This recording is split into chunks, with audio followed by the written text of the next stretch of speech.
IQ अच्छा होना किसके लिए जरूरी है? जैसे अगर आपको फिलोसफर बनना हो तो बहुत अच्छे आईक्यू के बिना नहीं बन सकते। किसी का आईक्यू अगर 90 से 110 के बीच में है तो मानते हैं कि सामान्य बुद्धि का व्यक्ति है, एवरेज, ठीक है। मतलब अगर आप आईएएस बनना चाहते हैं तो जनरली हम मानते हैं कि 120 140 के बीच में अगर आईक्यू है तो आप ठीक है, बढ़िया है। 140 प्लस आईक्यू किसी का हो तो इसका मतलब गिफ्टेड व्यक्ति है, बड़ी बात है। किसी किसी का आईक्यू 200 भी होता है, एक दो व्यक्तियों का 250 के ऊपर भी देखा गया है इतिहास में, जो कि बहुत रेयर बात है। ये वही व्यक्ति हैं जो 5 साल की उम्र में 12वीं क्लास पास कर ली, 8वीं क्लास में किसी यूनिवर्सिटी में पीएचडी कर रहे हैं, मतलब 8 साल की उम्र में, 9 साल की उम्र में। कभी सुना है आपने ऐसा? ये वो बच्चे हैं कि 8-9 साल की उम्र में उनके दिमाग का इतना विकास हो चुका है कि जैसे एक बच्चे की कहानी में एक बार पढ़ रहा था, शायद अमेरिका यूरोप में किसी देश में था वो बच्चा, तो उसकी उम्र थी शायद 5-6 साल के आसपास। तो अपनी उम्र के हिसाब से जो क्लास होती है, पहली दूसरी क्लास, उसमें बैठा हुआ था। सब बच्चे पढ़ रहे हैं, मैडम के साथ गाना गा रहे हैं एकदम। मैडम कह रहे टी से टोमेटो, सब बोले टोमेटो। ये सो रहा है आराम से। तो टीचर ने उसको बड़ा समझाया, पुचकारा, धमकाया कि भाई क्लास में पार्टिसिपेट करो। ये करता ही नहीं था। हालत ये हो गई कि स्कूल ने कहा कि भाई ये चल नहीं पाएगा। ये तो एडिसन के साथ भी ऐसा ही हुआ था। और बाद में जब टेस्ट किया उस बच्चे का आईक्यू आईक्यू निकला 200 के आसपास, और तब पता लगा कि उस बच्चे का मेंटल लेवल 10वीं क्लास का हो चुका था। बिठाया था पहली क्लास में। अब बता रहे टी टोमेटो, उसका दिमाग जोमेटो भी सीख चुका है। जैसे उसको 10वीं क्लास में भेजा, मतलब वो 1 साल का क्लास जो है वो 1 महीने में आराम से कर लेता था। 8-10 साल की उम्र में यूनिवर्सिटी में चला गया, 12-15 में प्रोफेसर बन गया। अब है ऐसा आईक्यू तो क्या करे, किसी किसी का होता है। और आईक्यू में दिक्कत यह है कि आईक्यू हमारे चाहने से नहीं बढ़ेगा। आईक्यू में बड़ी मात्रा इस बात की है कि आपको जेनेटिकली, बायोलॉजिकली कितना आईक्यू मिला। हाँ, एक रेंज के अंदर थोड़ा बहुत हम कोशिश से बढ़ा सकते हैं, लेकिन अभूतपूर्व परिवर्तन उसमें करना चाहें, आमूलचूल बदलाव करना चाहें तो नहीं कर सकते। तो अगर आपको मैथमेटिशियन बनना हो, जैसे रामानुजम का नाम आपने सुना होगा, है ना? तो रामानुजम होने की शर्त है कि आपका आईक्यू बहुत ही खतरनाक स्तर पे होना चाहिए। बड़ा साइंटिस्ट बनना हो एपीजे अब्दुल कलाम जैसा, तो आपका आईक्यू बहुत खतरनाक होना चाहिए। या न्यूटन या आइंस्टीन बनना हो तो आईक्यू चाहिए बहुत ही खतरनाक। फिलोसफर बनना हो बहुत खतरनाक, जैसे हम भारत में शंकराचार्य का जिक्र करते हैं। 32 साल की उम्र में उनकी मृत्यु हो गई, जितने में अटेम्प्ट खत्म नहीं होते लोगों के। और ऐसी फिलोसफी दे के गए हैं कि मतलब 1500 साल होने वाले हैं, कोई हिला नहीं पा रहा अब तक। 32 साल की उम्र में जिस व्यक्ति की मृत्यु हो गई, आईक्यू कितना रहा होगा? उस समय आईक्यू टेस्ट नहीं होते थे, सीधी सी बात है। होता तो मेरा ख्याल है कि 200-250 का मामला रहा होगा उनका। जब आईक्यू बहुत तेज होता है ना, आप इतना तार्किक सोचते हैं, इतना दूर का सोचते हैं, इतना तेज सोचते हैं कि फिर आपके साथ काम करने में सबको मजा आता है। और पीएम क्यों नहीं चाहेगा कि उनके पास ऐसा एक चीफ सेक्रेटरी हो या ऐसा कैबिनेट सेक्रेटरी हो जिसका आईक्यू बहुत शार्प हो, बात कहने से पहले समझ जाता हो, बात पूरी होते होते सॉल्यूशन सामने ला के दे देता हो कि ये सॉल्यूशन है इस चीज का। पीएम कह रहे हैं कि मैं 4 फैक्टर सोच पा रहा हूँ, क्या नहीं सर 18 फैक्टर्स हैं, ये 18 फैक्टर्स हैं, इनके बीच में ये मैट्रिक्स है, ये सॉल्यूशन बेस्ट है। और पीएम गदगद है कि वाह यार क्या आदमी है। तो एक चीज सफलता में आईक्यू है। तो एक पक्ष तो ये हो गया। अब आईक्यू से अगर आगे निकलें और देखें कि कौन सी दूसरी चीज है जिस पर आपको गौर करना है, और वो चीज जिसको आप अपने हिसाब से मैनेज कर सकते हैं। एक शब्द आपने सुना होगा, इमोशनल इंटेलिजेंस। कुछ लोग इसको ईक्यू भी आजकल कहने लग गए हैं। इमोशनल इंटेलिजेंस या इमोशनल कोशिएंट, ये क्या चीज होती है? कभी आपने इस पर गौर किया है? और ये चीज आपके पाठ्यक्रम में भी है, यूपीएससी में मुझे ही पढ़ाना होता है, वो वाला टॉपिक एथिक्स में आता है। और जो दूसरी चीज है उसको बोलते हैं इमोशनल इंटेलिजेंस, और कुछ लोग इसके लिए एक शब्द करते हैं इमोशनल कोशिएंट। इमोशनल कोशिएंट सुन के कुछ लोग सोचते हैं कि जो जितना ज्यादा इमोशनल है उसमें उतना ज्यादा इमोशनल कोशिएंट है। ऐसा बिल्कुल नहीं है, हरगिज नहीं है। इसलिए अगर आप बहुत इमोशनल हैं और आपकी पलकों पर हमेशा आंसू तैयार रहते हैं, तो इसका मतलब है कि आपका इमोशनल इंटेलिजेंस का लेवल कम है, न कि ज़्यादा है। तो लेकिन इस बात से रोना नहीं है, कहीं इसी बात से भी रोना शुरू कर दें आप, है ना। मैंने सिर्फ ये बताया कि वैसा नहीं होना है, इसका मतलब समझ लें कि इसका मतलब क्या है। आप में से कितने ऐसे बच्चे हैं जो मतलब ज़रा सा कुछ हो और खटाक से आंसू निकलने लग जाते हैं? हाथ खड़ा करो, शर्मा मत, एकदम शर्माने का कोई मामला है नहीं। बहुत बढ़िया। मुझे खुशी ये हुई कि 5-6 लड़कों ने भी हाथ खड़ा किया है, वरना हमारे समाज में एक मान्यता है कि रोने पर एकाधिकार लड़कियों का है और नहीं रोने पर मर्दों का है। और मर्द फिल्म में एक डायलॉग था, मर्द को दर्द नहीं होता। उस एक डायलॉग ने भारतीय समाज से जितना नुकसान किया है ना, तो बहुत भारी नुकसान कर दिया। उसके बाद से सारे मर्द अंदर दर्द हो रहा है और ये नौटंकी करते करते घूम रहे हैं कि दर्द नहीं होता हमें। तो मर्द को कहाँ दर्द होता है? कल मुझे एक वरिष्ठ महिला से बात हो रही थी, उनकी उम्र 60 साल के आसपास है, कहीं मैं गया हुआ था, वहाँ वो भी थी। तो उन्होंने मुझे बताया कि जो मेरा बेटा है वो आपका बहुत बड़ा प्रशंसक है। मैंने कहा जी शुक्रिया।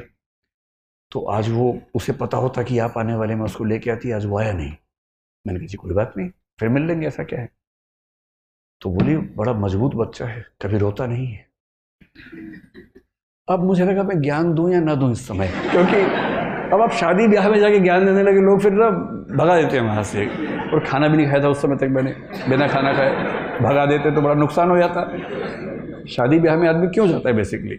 दूल्हा दुल्हन कौन देखता है वहाँ पर? उन्हें कोई पूछता तक नहीं उनको, तो वो तो हम तो पहचानते भी नहीं कौन दूल्हा कौन दुल्हन है, नाम भी नहीं याद रहता है, खाना याद रहता है क्या क्या था खाने में। तो मैंने फिर बहुत सोच समझ के कहा कि जी अच्छी बात है। बोली मैं आपको मिलवाऊंगी, बहुत मजबूत बच्चा है, कभी नहीं रोता है। तो मतलब मैंने अंत में जब मुझसे रहा नहीं गया, मैंने एक सेंटेंस बोला, मैंने कभी रोए भी तो तनाव मत लीजिएगा, ऐसा क्या है। तो उनको लगा कि ये तो विचलन हो रहा है। उनका ना बहुत स्ट्रांग है। तो आप में से कितने लोग ऐसे ही स्ट्रांग हैं जो कभी नहीं रोते हैं? तो आप लोग स्ट्रांग नहीं हैं, आप लोग मुर्दा हैं दरअसल, है ना। देखिए मेरा काम जिंदगी को मुश्किल बनाना नहीं है, जिंदगी को आसान बनाना है, और मैं तो आसान ही बनाऊंगा। बिना बात के तमाशे इतने इकट्ठे कर लिए हम लोगों ने कि मर्द को दर्द नहीं होता। क्यों नहीं होता? सुई चुभा होता है दर्द। सबको होता है, पत्थर मार के देखो खोपड़ी पे उसके, क्यों नहीं दर्द होगा। अच्छा छोटे छोटे बच्चे जो हैं, लड़का हो या लड़की हो, कोई गिरता है दोनों रोते हैं, चिल्ला चिल्ला के रोते हैं, लड़का भी रोता है लड़की भी रोती है। पता नहीं 5, 8, 10 साल के बाद ऐसा क्या होता है, लड़के रोना बंद कर देते हैं। और मम्मी क्या करती है, मम्मी भी नहीं समझ पाती बेचारी। जैसे ही लड़का गिरता है रोने लगता है, लड़की है क्या, लड़की है क्या। उसे लगता है कि इसमें लड़का लड़की कहां से आ गया बीच में। भाई मैं गिरा, मुझे दर्द हुआ, मैं रोया, लड़की है तो लड़की है। उसे 2 बातें समझ में आ जाती हैं। पहली बात तो रोना और लड़की होना एक बात है, दूसरा लड़की होना और कमजोर होना एक ही बात है। कमजोरी तो लड़कियों का लक्षण है, मैं तो मर्द हूं, दर्द कैसे हो। उसके बाद से दर्द को पीने लग जाते हैं, और पीते पीते उसके बाद दुनिया में कुछ भी उनके साथ हो, अपने पेरेंट्स से भी डिस्कस नहीं करते हैं, किसी को नहीं बताते हैं, सारा दर्द अपने सीने में लिए लिए घूमते रहते हैं। साइकोलॉजिस्ट से मिलना, साइकेट्रिस्ट से मिलना भारत में अपराध माना जाता है। आप मन से बीमार हो चुके हैं, लेकिन आप किसी से मिलेंगे नहीं, वरना लोग क्या कहेंगे कि पागल है, इलाज करवा रहा है अपना दिमाग का। जबकि इलाज की जरूरत है मन को, तन को जरूरत होती है इलाज की, मन को भी होती है, पर वो हम नहीं करवा सकते। और इस चक्कर में लगभग हर पुरुष अंदर से लहूलुहान है, ऊपर से मुस्कुराना भी है, क्योंकि लोग क्या कहेंगे, हंसते नहीं है तो, मुस्कुराते ही नहीं है भाई साहब।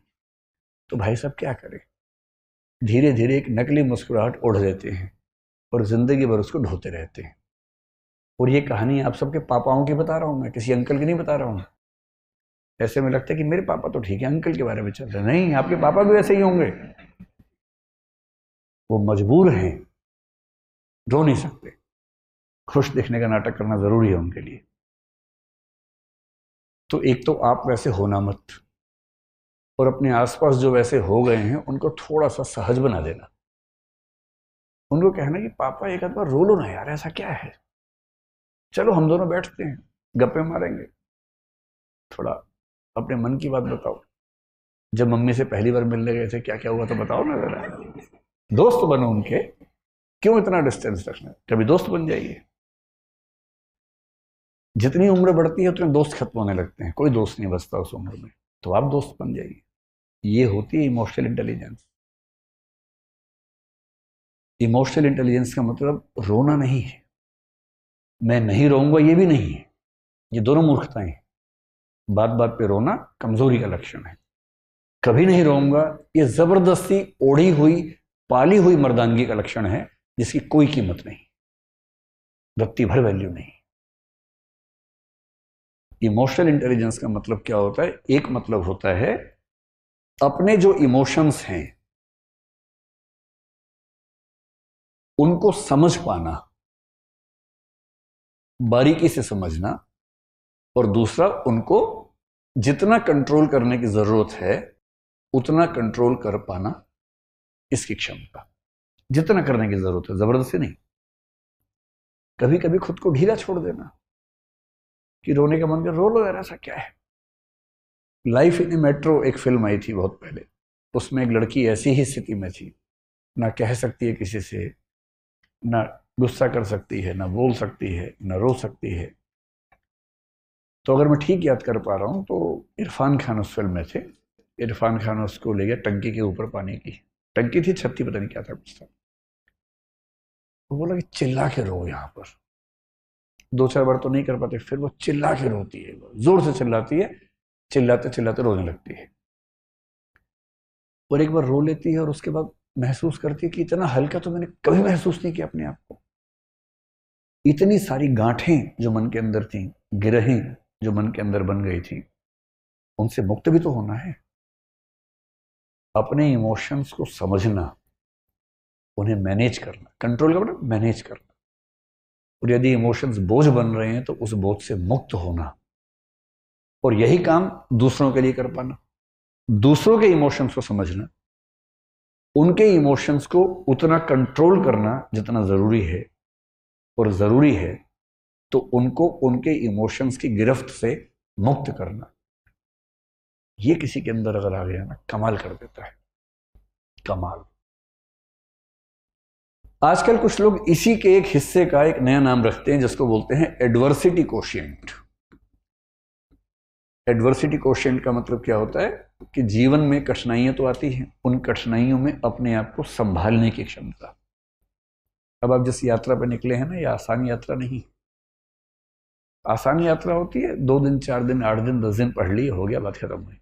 ये तो यात्रा 2 साल लंबी यात्रा है, और बहुत ऐसे क्षण आएंगे जब आपको लगेगा कि सब खत्म हो गया। अब कितने बड़े 30 मार खा हो, कितने बड़े तोप हो आप, बीच बीच में ऐसे क्षण जरूर आएंगे कि आप समझेंगे कि नहीं हो पाएगा। कभी घर में कुछ हो जाएगा, कभी कोई बहुत नजदीकी व्यक्ति है उसे कुछ हो जाएगा, कभी आप कुछ पढ़ रहे हैं नहीं समझ में आ रहा, आपने बड़ी कोशिश की नहीं समझ में आ रहा, किसी बात से एंग्जाइटी हो गई, कभी किसी ने सोशल मीडिया पर आपके खिलाफ कुछ लिख दिया, अजीब सी स्थिति हो गई। ये चीजें सारी आपको मजबूत करने के लिए आती हैं। इन इन इन हर स्थिति को समझने की आपके लिए सीखने का मौका है। मैं अक्सर एक बात कहता हूं कि मुझे पॉलिटिक्स का बहुत अनुभव नहीं है। स्कूल कॉलेज में मैंने पॉलिटिक्स में पार्टिसिपेट किया, उसके बाद नहीं किया। उस समय सोशल मीडिया था नहीं, और स्कूल कॉलेज की पॉलिटिक्स की इतनी हैसियत नहीं होती कि अखबारों में आपके बारे में छपे, तो छोटी मोटी बात है। फिर मैंने कुछ साल पहले एक छोटा सा राजनीतिक अनुभव लिया अपने सोसाइटी में, इलेक्शन लड़के प्रेसिडेंट बन के मैंने 1.5 साल काम किया, और मैंने जिंदगी में पहली बार देखा कि सोशल मीडिया पर आप कितना भी अच्छा काम करें, लेकिन सोशल मीडिया पर क्रिटिसिज्म इतना ज्यादा होगा। पॉलिटिक्स में अगर आप हैं, जो विपक्ष है वो भी तो कुछ करेगा ना भाई, उसका अपना धर्म है, उसको झेलना बड़ा मुश्किल काम होता है। और तब मुझे संवेदना होने लगी राजनीतिक लोगों से, जिनसे पहले कभी कभी ऐसा भाव आता था कि ये तो सब चोर हैं, लुटेरे हैं, ऐसा आमतौर पर लोग बोल देते हैं। अब मैं कभी सोचता हूं कि राहुल गांधी अगर कभी अखबार देख लें, यूट्यूब देख लें, व्हाट्सएप देख लें, या कोई भी सोशल मीडिया देखें और अपने बारे में ऐसी ऐसी चीजें देखें जो बेशक बना के बताई गई हों, वीडियो काट के बनाई गई हों और छवि बर्बाद करने के लिए बनाई गई हों, और वही क्यों, कोई भी नेता, कितना मुश्किल होता होगा झेलना। रोज डिप्रेशन जैसी स्थितियां बनती होंगी, और कभी अगर आपने नहीं झेला तो एक बार झेल लीजिए। मुझे तो अब अभ्यास हो गया ठीक ठाक, पहले तो नहीं था, तो मैं बड़ा अभ्यस्त हो गया उन चीजों का। आप समझ रहे हैं कि मैं क्या कह रहा हूं। अब तो मैं उसका अभ्यस्त हो गया हूं।